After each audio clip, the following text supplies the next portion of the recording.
I come from. The truth is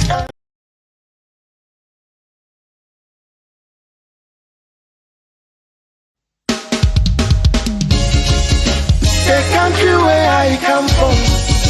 The truth is an irony. Just like animal farm, justice mean inequity. So who go say the truth?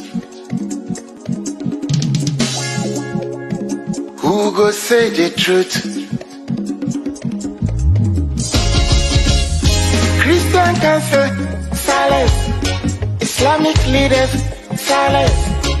Kings and queens silence. Traditional leaders silence. So who go say the truth? We are the workers of composite call. Now by area, why no better?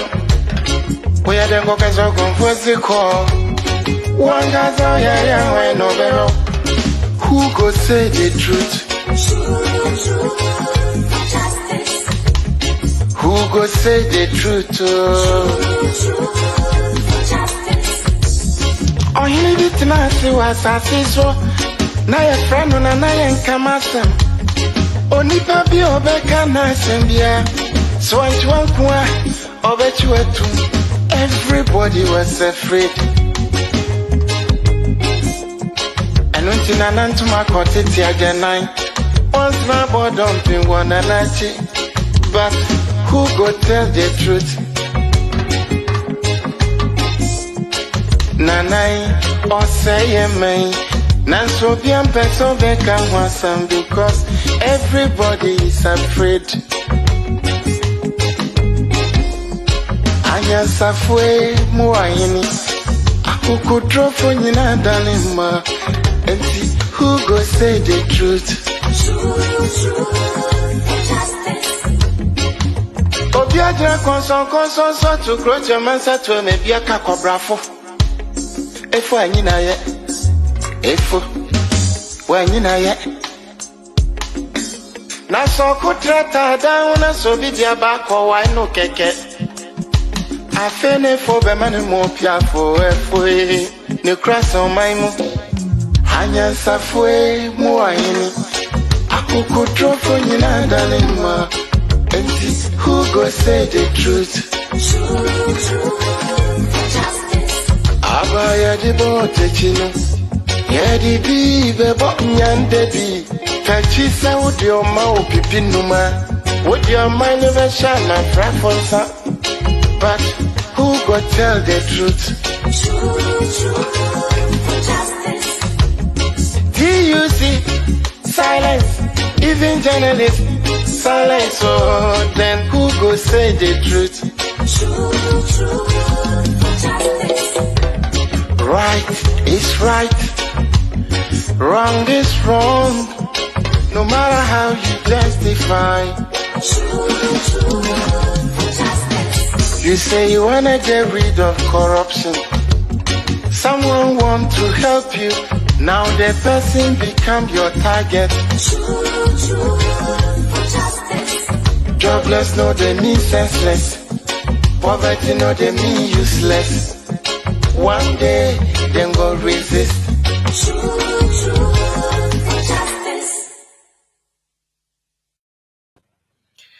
Good evening, good morning, good afternoon to you, to you all, and welcome once again to another exciting edition of MyView show today on Today Ghana News program.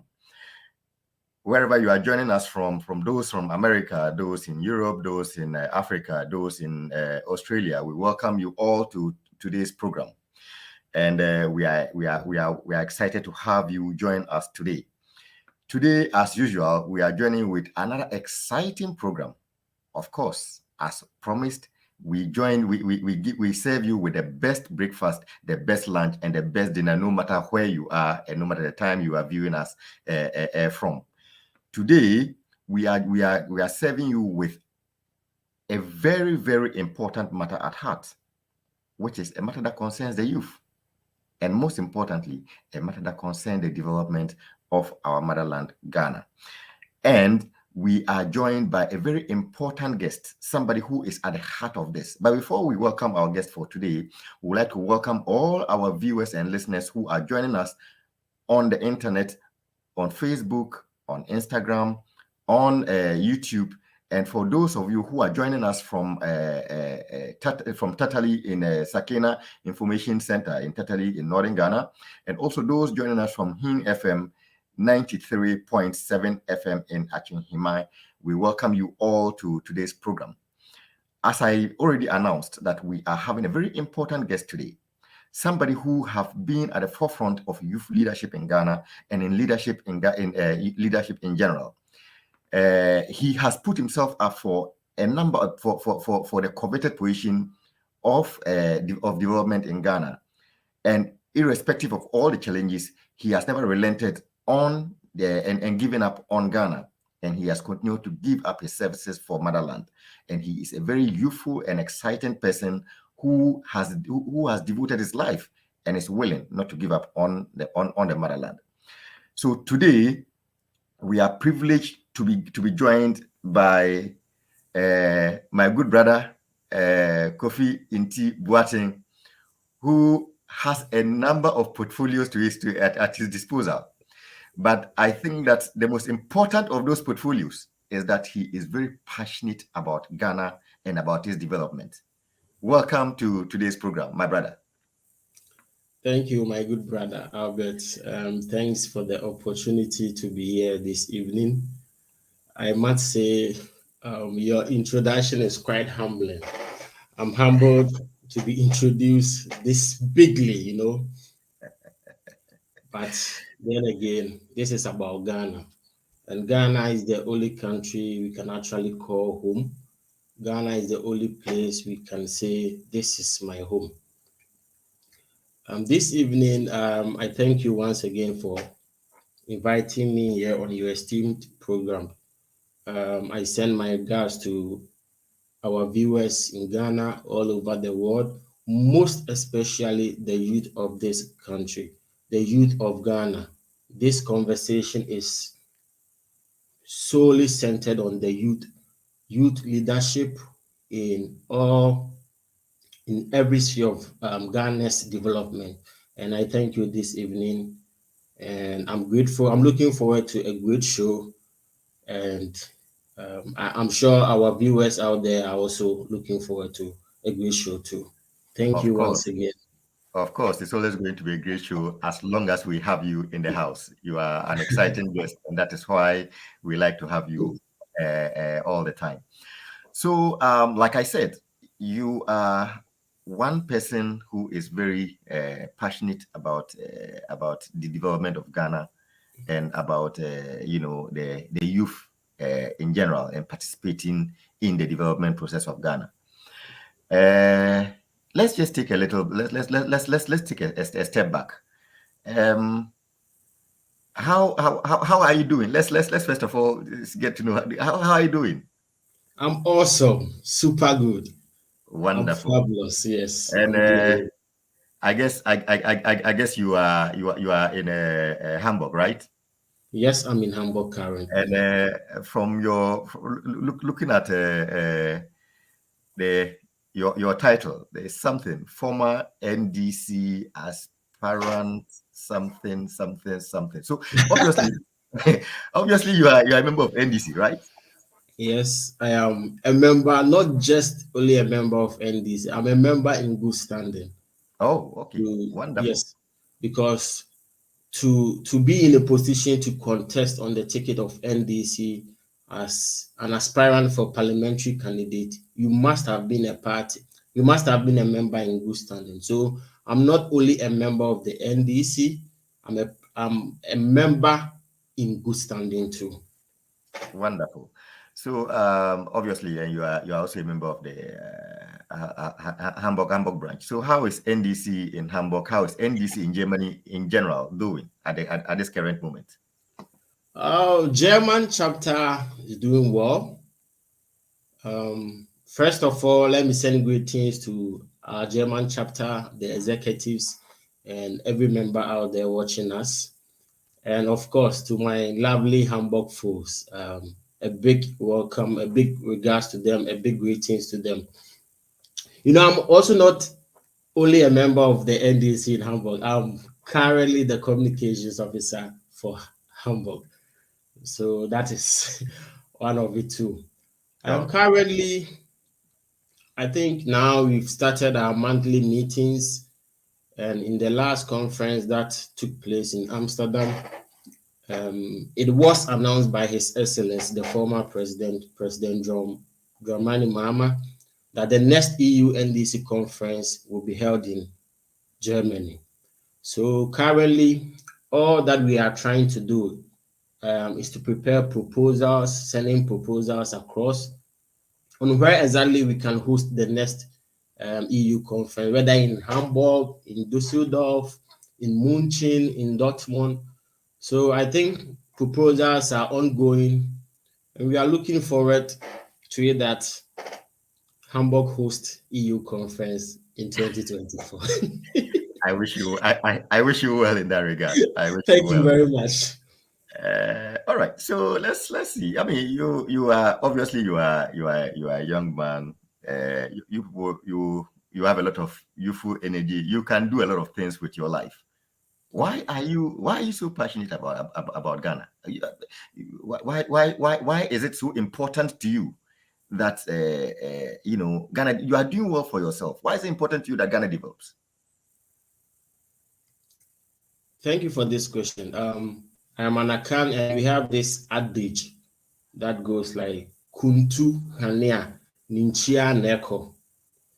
What I cannot give, a perfect translation in English, but what it means is that no matter how far we go or how far we think we've gone to, there is always the need for us to look back at those we've left behind. I'm a young man. I lived parts of some of my youthful age in Ghana, in Kumasi, Ashanti New Town, then to University of Ghana. Then I did some further travels to Asia, then to Europe. I must say life is not bad on my side. I'm doing quite well. But one of the questions I keep asking myself is that, how about the people we've left back home? Some of us have been lucky enough to enjoy certain privileges our mates, our classmates, our Sunday school mates. People from our past are not enjoying these privileges. So I think it's about time we look back home. What is it that we can do to contribute to the development of Ghana? Because no matter how better or best life gets, once the people behind you are not doing well, you always become a lender of last resort, which is quite dangerous, because you cannot live in a society or a community everyone is looking up to you.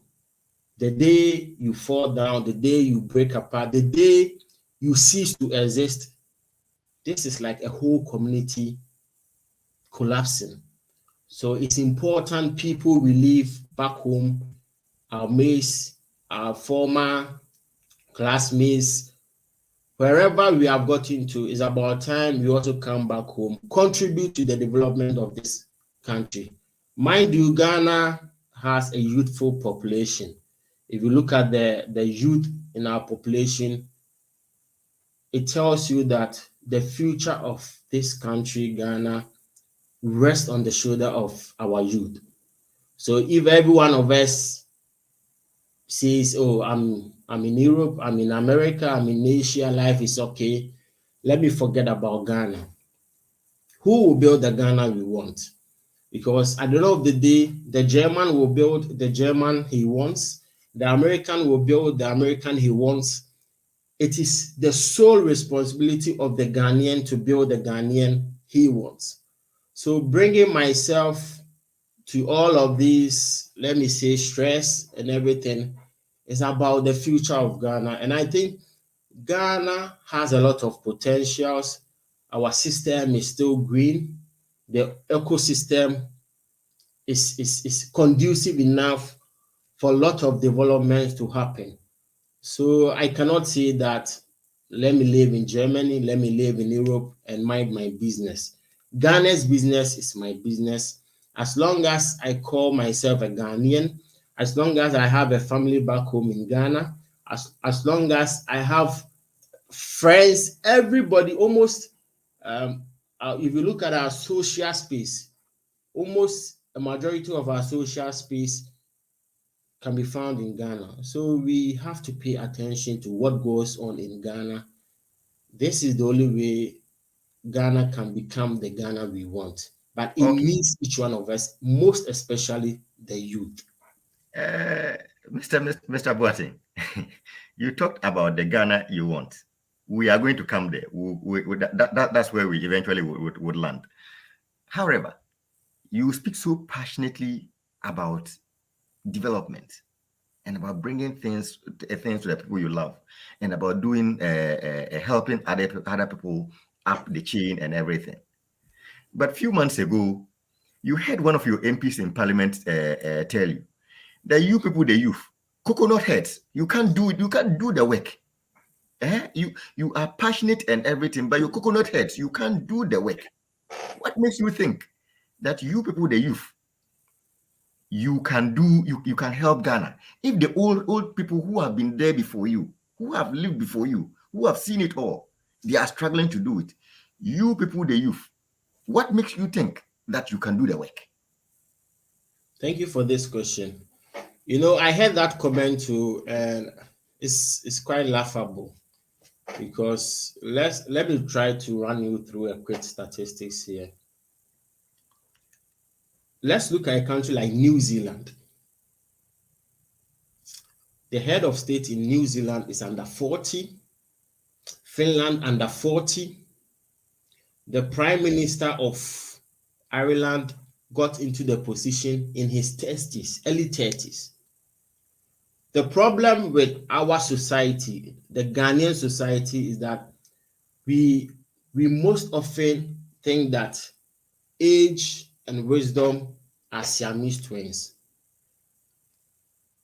Wisdom is not in age, whereas wisdom is not in age. We have so many young people in the country who are doing so much for themselves. Just this afternoon, I was going through my Facebook timeline and I saw a very important, inspirational news from one of my brothers in the NDC. He's the current parliamentary candidate for K2 North in the Volta region, and most definitely he will become the next member of parliament. I saw that in his constituency, there is this second division team. Together with him, the parliamentary candidate, and a group of friends, they have kind of bought the team. They put the ideas together, and now they have full ownership of the team. They are looking at developing young people who have the talent to play football. Look at this. Edem Abana is under 35 years. He has the ideas. He called along few friends. This is the idea. How can we make this happen? They sold into his idea, his vision. They put themselves together. They are trying to make this happen in a small community in the Volta region. If anybody says being a youth is about beard, is about, I think sometimes some of these arguments come from a place of ignorance. And, you know, anytime people speak from places of ignorance, fallacies of hasty generalizations are most often made. So I will pardon the member of parliament for that loose talk. But I think the youth in this country are poised for a new change, for a new Ghana, for a Ghana where the youth, for the Ghana where their children will wake up to and say, we are living the Ghanaian dream. Now, people are living in Ghana and they want to live the American dream. People want to live the European dream, whereas we are living in Ghana. Now, look at our people en masse moving into the United Kingdom. These are our labor, our skilled labor moving en masse to the United Kingdom, contributing to the economy of the UK government. Imagine we have all the opportunities there is in Ghana.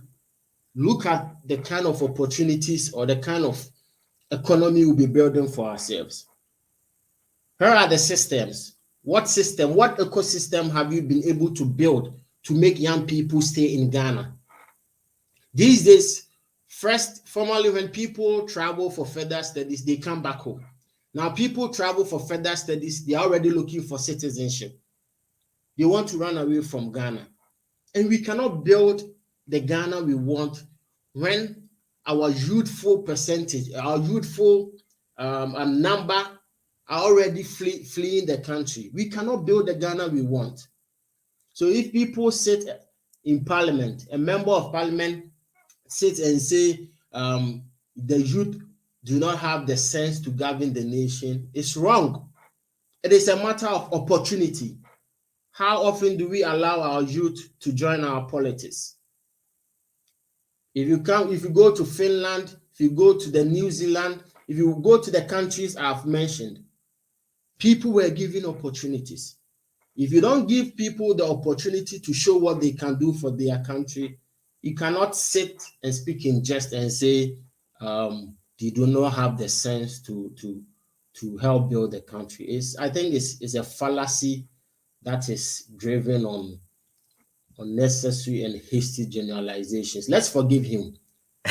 Let's forgive him. We'll forgive him, but not so quickly. Not so quickly. Just before we forgive him, another accusation that is pointed at you people, the youth, is that, you are very boisterous. You have a lot of energy boiling up in you. You want everything now. Everything that you want it now. You are not patient. But in the world that we live in, the world is built on patience. Yeah, I get the drift of that conversation. How old is Ghana since we gained independence from the United Kingdom? Well, I guess well over 60 years. Yes. So let's say if Ghana was part of the working class, Ghana would have few years to go into pension. Let's look at the Ghana we see today.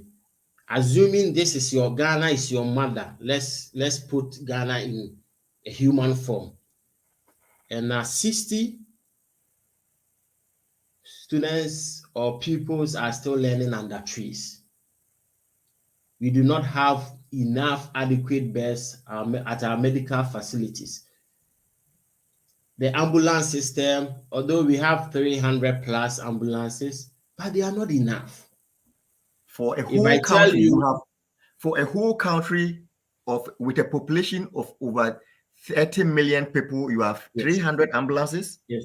And I think this is let me use this opportunity to commend the current administration. This is something they did before they came into office. I think the number was staggering around a pathetic maybe 60, but they added some 300 and more. I live in Hamburg.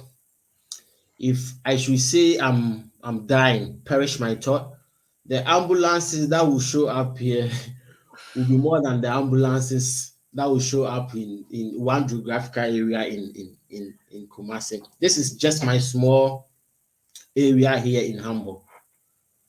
So the youth of this country are tired. And when people are tired, when people's hopes have been dashed, what do? They become anxious. They want to be part of the system. And mind you, since we have a youthful population, it is better we have the youth sitting on the policy table, because we cannot sit down and allow people who are 72 years, 75 years, decide our future for them. What is their future? Because I am under 35 and I have a president who is over 75. How well can he think for my future? It's not possible, because if you look at the natural order, he doesn't have much ahead of himself. This is why I think at a point we should not allow people to go into political office. There should be a sort of cap on our politics and how the ages that can fit into political offices, because we have to come to a realm where people we send into political offices are able to think for the majority of the people, not a few, because it cannot happen that a minister of state is pregnant, she leaves for the America, go and give birth there. Of course, she has the money to pay the necessary medical bills. The baby is issued American passport right at birth. So imagine the child in America already, a minister of state's child is already an American. How can she or he think about the ordinary Ghanaian born in Kolebu, ordinary Ghanaian born in Konfanoche, ordinary Ghanaian born in Bolega, ordinary Ghanaian born in Tamale? Because already your kids have an opportunity to fly into New York, Berlin, London any day as and when they wish, unprovoked. And we have majority of our people dying in distress. Come on, people, the youth cannot sit down any longer. This is why in current times, I advise everyone, if I see you and I think you have a potential, I tell you, put yourself up for position. Show up in our politics. Say something. Whatever you think you can do, let your voice be heard. Because if we don't let our voices be heard, one day people will build the Ghana we don't want, but we won't have any option than to live in it. All right. Thank you very much for your delivery. We take one last question, then we go for a quick break, and then we come back. And it's a very quick one. The same things that you are saying, can we not use the same things against you? Because you are making the argument that you are young, you have the ideas, you have the energy, you have whatever. But this, on the other breath, the one thing that you are leaving out is the fact that you don't have the experience. You have never done this before. You don't know what it takes. Actually, your own flag bearer and your former president and your aspiring president said some time ago that some people have not been in that position before, so he will not take advice from them. So you don't have the experience. Why? What are you going to do to cover up for your inexperience if given the chance?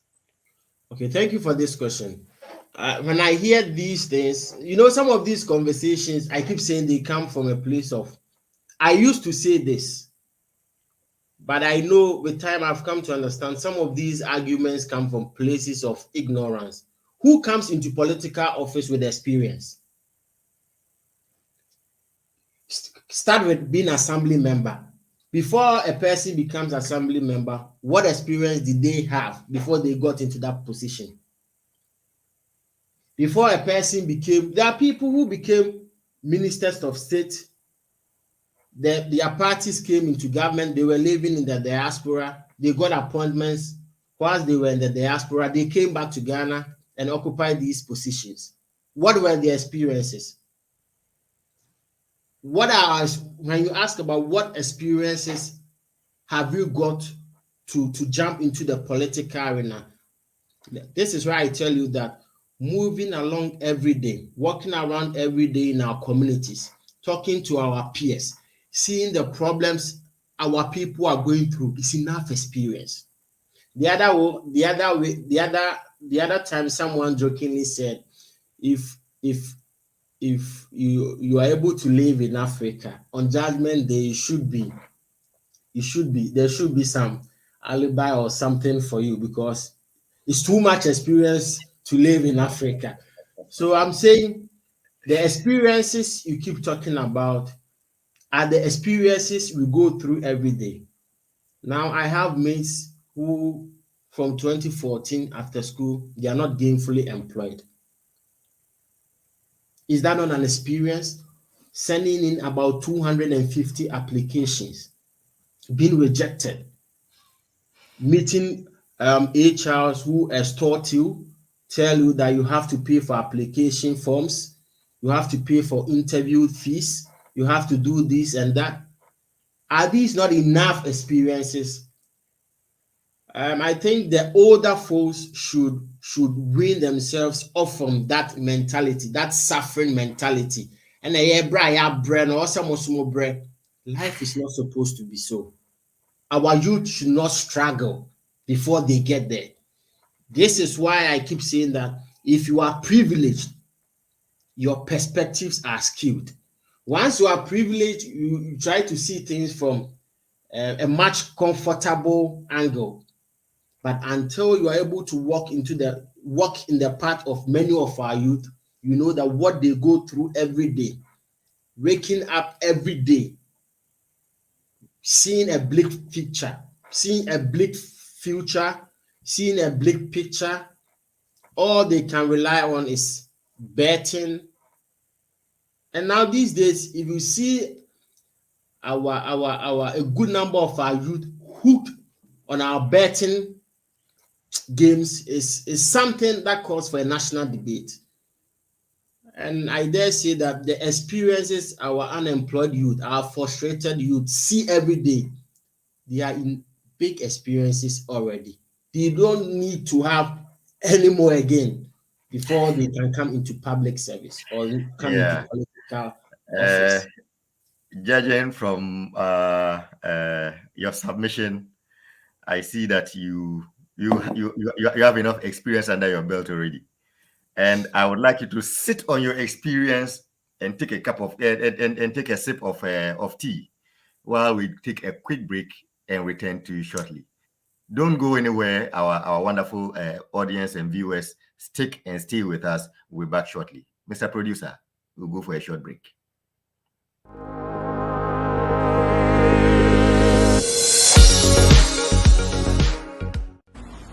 I'm Edna Sabonia. Join me on Today Ghana News TV for news updates on every Friday at 18 hours GMT. News updates are sponsored by Top Connect. Send money everywhere, no fees. You can follow us on all social media platforms at Today Ghana News TV. Today's Ghana News TV is 2 years old, and we will continue to give you the very best. Within our 2-year period, we have introduced our newspaper, the Evening Tribune. Tribune, when it comes, tribulation, you should expect it. It comes with all the hardcore news items, and we report it as it is, as you see it, and as you hear it. So do make a date with us. It comes out every Wednesday, so Thursday morning is right up there. Get a copy of it and get more informed. Do get in touch with us, and we have any article, we will do the publication for you.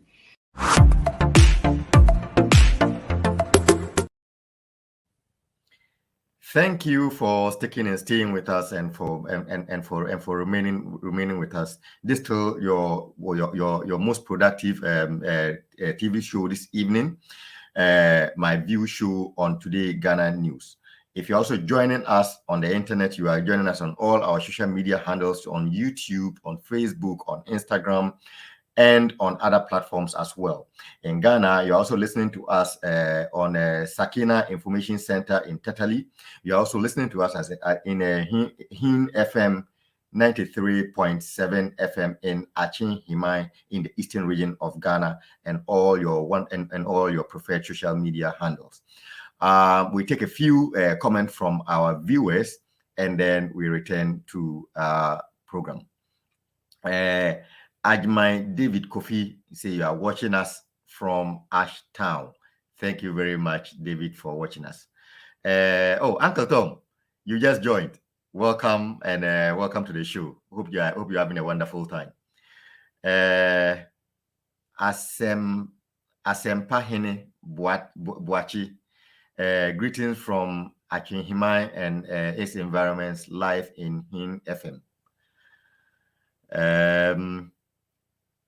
Kweku Adai, I think maybe Adai.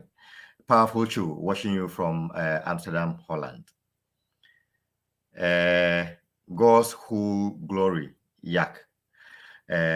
Humanity exhibited. Honorable is simply human. God bless you. God bless your good heart. I think that's a Kofi. That is God bless your good heart. Ose Superior. Watching from Barcelona, Spain. In terms of good human resource, NDC have them all. Indeed, NDC has a lot of good human resource.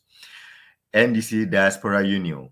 Bravo, Comrade Albert and Kofi Inti, watching on YouTube from Amsterdam, Holland. Thank you very much for staying tuned. Champion DE Salasi, KNB for short, listening to you live, and Khaled Honorable. Honorable, some of your supporters are still tracking you and following you. Robert Kimpi, a youthful JJ Rollins did very well for Ghana, watching from Paris, France. I'm sure I'm going to butcher this name. Pardon me for that.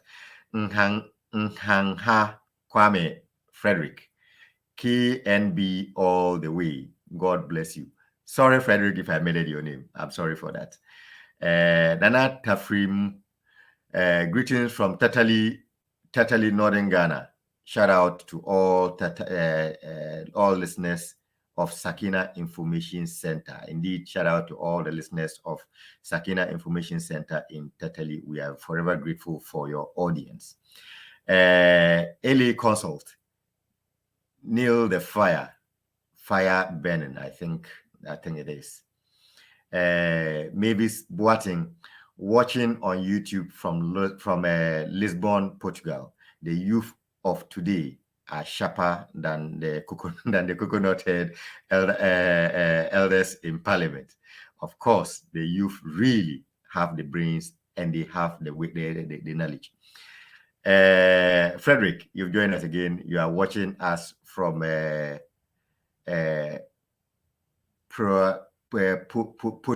Pottery Room, right? I'm not sure. I'm not sure about that. Sorry, Frederick, if I got it wrong.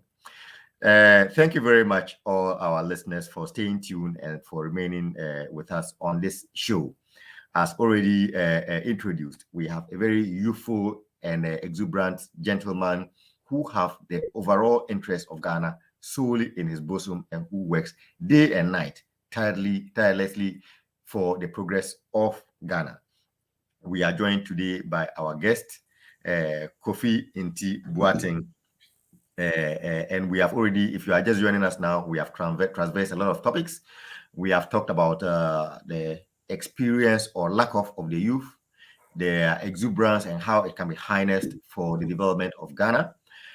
We have also talked about whether the youth really have things to offer Ghana or not.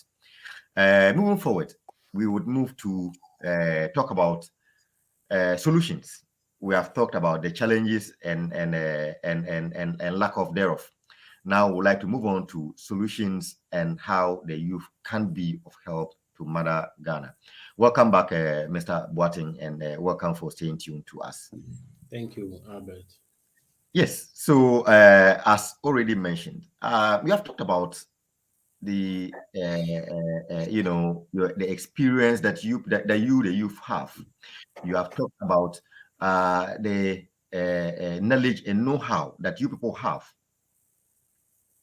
The question is, how do you harness this? Of what help can the youth be to Ghana? How can we bring this youthful exuberance to the development of Ghana? Thank you, Albert, for this question once again. You asked a very important question.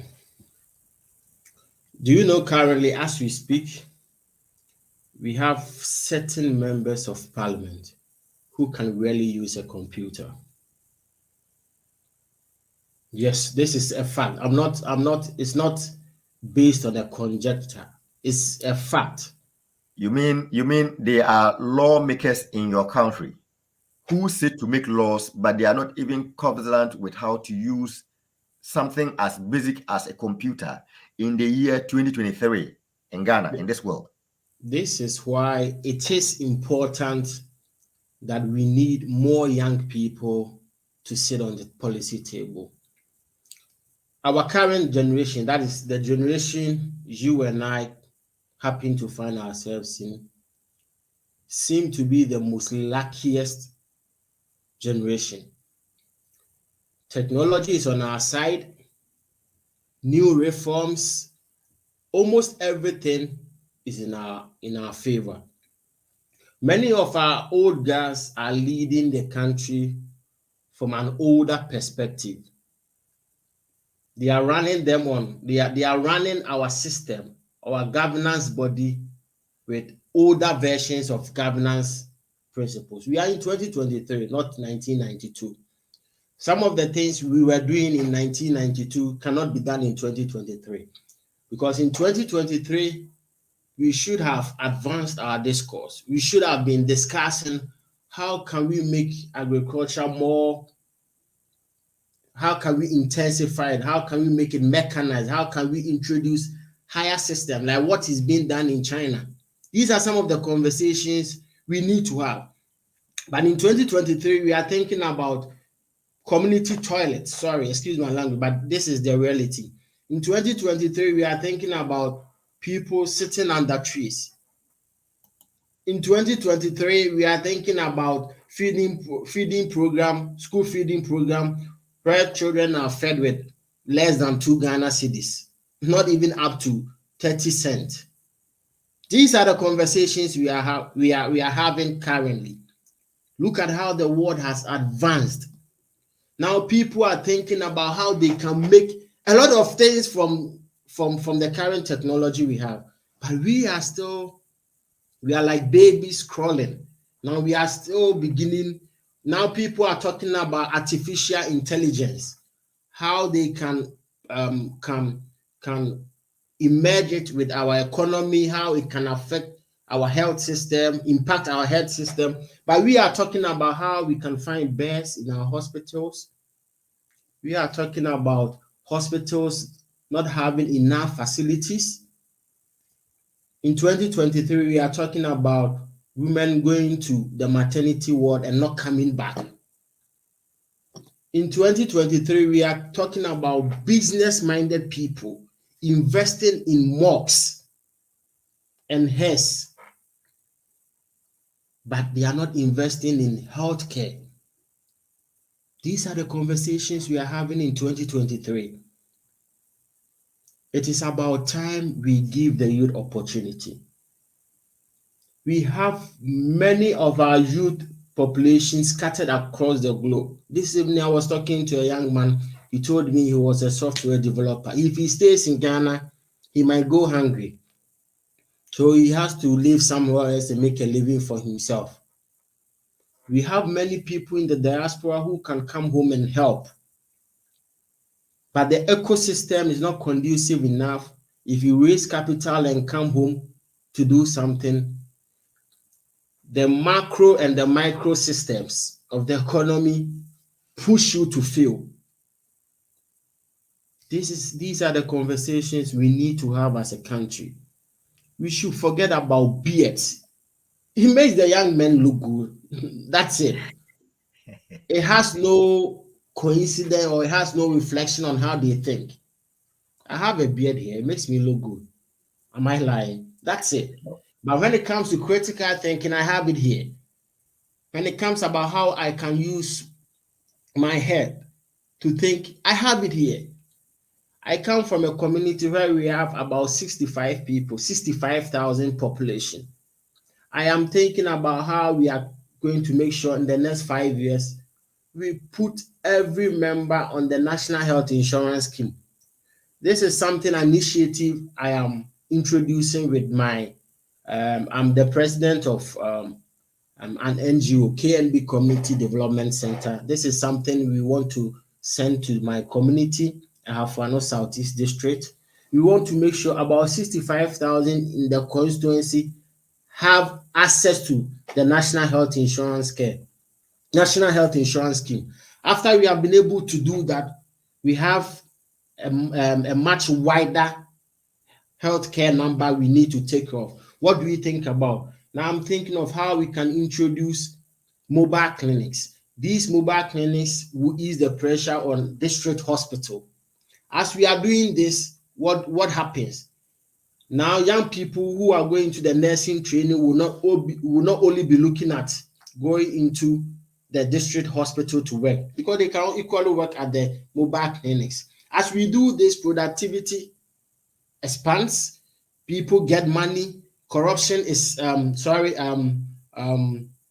unemployment crisis is being dealt with, and the issue of criminalities, armed robbery, things that has to do or things that are connected to unemployment may not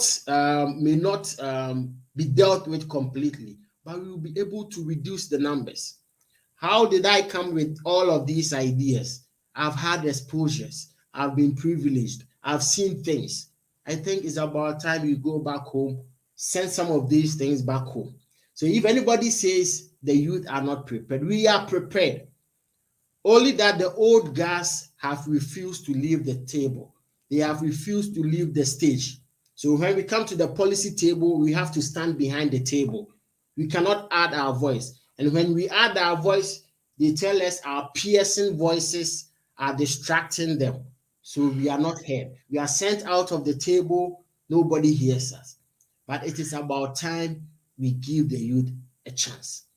Let's give the old guys 50%. Let's give the youth 50%. And let's see where Ghana goes in the next 10 years. In the next 2 decades, we will see the Ghana we want. In the next 2 decades, we will see the Ghana where young people wake up and say, I want to live the Ghanaian dream. People pick their Ghanaian passport and say, I'm proud to be a Ghanaian. Not people running away out of the country, seeking citizenship, sending their kids abroad. Let's build a Ghana where young people from the northern region, from the central region, from the greater Accra region walk into a classroom, and all that they see is an advanced learning system, not A in a bar, B in a bar, C in a bar. No. Let's change the discourse. All of these things can happen when we bring the youth on the policy table. So I say, let's give the old guys 50% on the policy table. Let's send 50% of the youth on the policy table, and let's see where Ghana goes in the next decade. Well, you have answered my next question. You have concluded my show for me in a very wonderful way. I wanted you to, if you have any other ideas, if you have any other ideas to share, if you are looking into the face of power and those who have the chance to create the opportunities now, as a young man who wants to contribute his quota to the development of his country, what would you tell them? What do you want them to do for you? First of all, there is one thing I must say to our youth. I know our larger population of our youth, they are antsy, they are angry, they are weary, they don't know what to do. Some have given up. Every day, day in and out, I receive calls. People are looking for opportunities to leave the country. This is not how it's supposed to be. It should have been that people leave for vacations, come back. Now people leave, tell the embassies we are coming for vacations, and that's it. They don't hear from us again. And now every day, if we go to the American embassy, now as we speak, to find or to get an appointment at the American embassy, you have to wait around 2024, 2025. Why? Because our youth are running away. They look at this country and they see that it's a country that has been hijacked by the political class. People don't see any future in Ghana. When you tell people that you are going to Ghana, all that they ask you, okay, then. But Ghana is the only place we can call our home. I keep saying that no matter what, I can decide to change my citizenship, I am still a Ghanaian, because the kind of respect or the empathy I deserve from maybe a foreign system will never be given me. But when you walk into Ghana with your Ghana card, you are so proud. So the only thing I can say to our old guys, our policy makers, that it is about time they gave us a chance.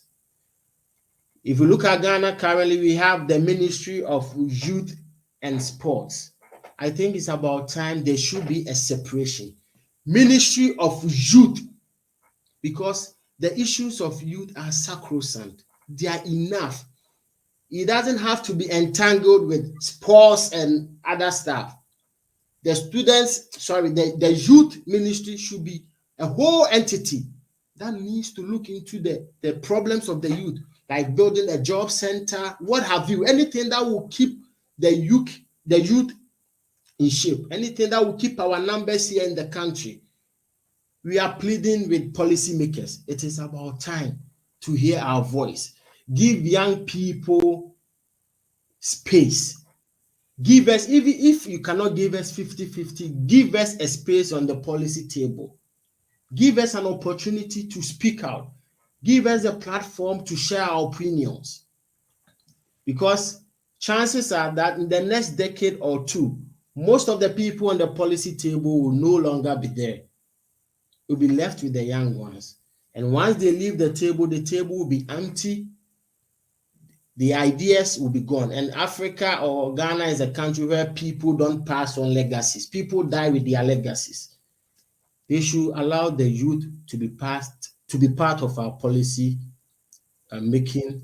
And I'm sure if we do this, if we give this opportunity to the youth, in the next decade or two, Ghana will be like maybe the Switzerland, the New Zealands, the Canadas that everybody is trooping to. No matter how bad it gets, Ghana is the only place we can call our home. And Ghana will forever remain our homeland. Thank you. Wonderful, wonderful. Well said.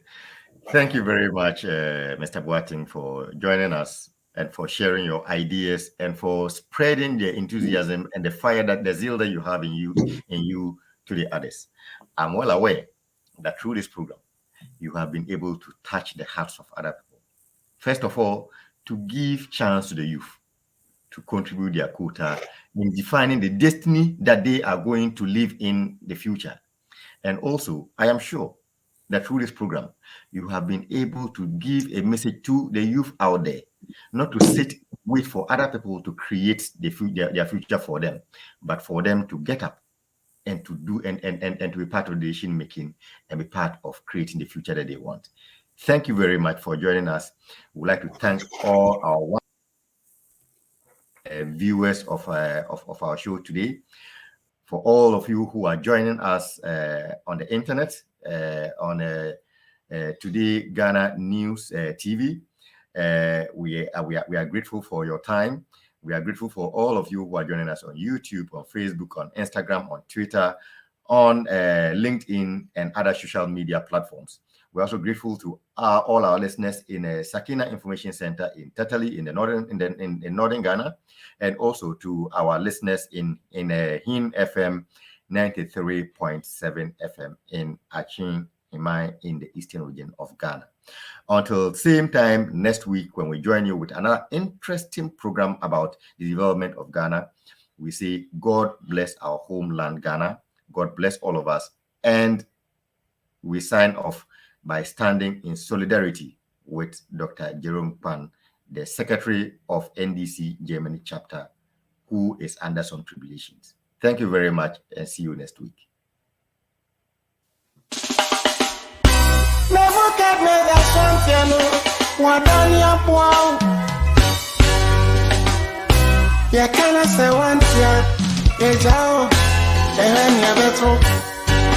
Mampam also untie so dogo vinwa bem mampam also untie nani amuka nyina guna swati move swara mampam also untie move swara mampam also untie. Once upon a time, animal called Mampam. Any king where them go bring 'em. Man Pam said that king know the force. I got was a